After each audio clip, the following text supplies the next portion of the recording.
Old age is a beautiful stage of life, but sometimes, without even realizing it, certain habits creep in that make others uncomfortable, even though no one dares to point them out.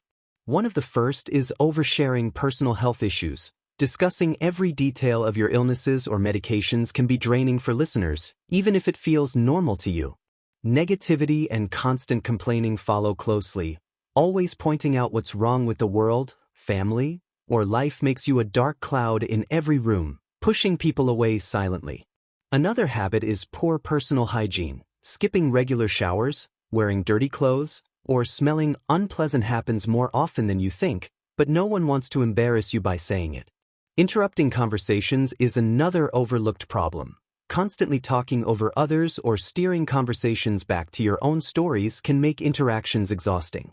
Then there's giving unsolicited advice, offering outdated tips, or criticizing how others live their lives without being asked, which often feels intrusive and judgmental. Being stubborn and resistant to change also alienates people. Refusing new ideas, modern technology, or different lifestyles leaves you isolated and labeled as difficult. Talking too loudly or dominating conversations in public spaces because of hearing loss or habit can cause embarrassment, but out of respect, people rarely mention it. Overly nostalgic storytelling is another.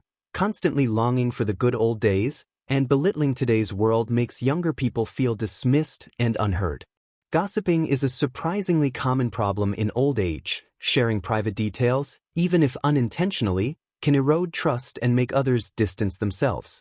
Displaying impatience and rudeness in public, snapping at cashiers, waiters, or strangers, reflects poorly, but people excuse it as old age, while quietly avoiding you. Becoming emotionally manipulative, such as using guilt trips to control family members or friends, can poison relationships even if done unconsciously. Finally, neglecting mental stimulation, not trying to learn new things, becoming mentally rigid, and refusing to adapt, can make conversations dull and interactions feel stagnant, even though no one will say it out loud. Each of these habits doesn't make someone a bad person, but they subtly push loved ones, friends, and even strangers away, creating silent emotional gaps that few have the courage to explain.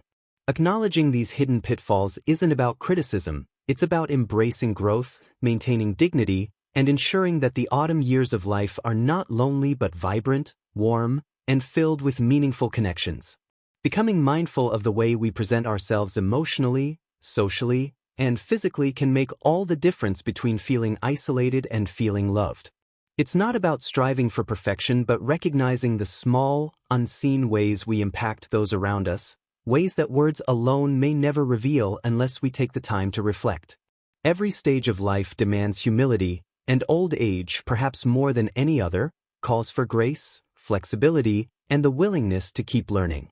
Let's be brave enough to see these habits clearly and wise enough to soften them, so that instead of being quietly tolerated, we're genuinely cherished, respected, and warmly embraced until our last days.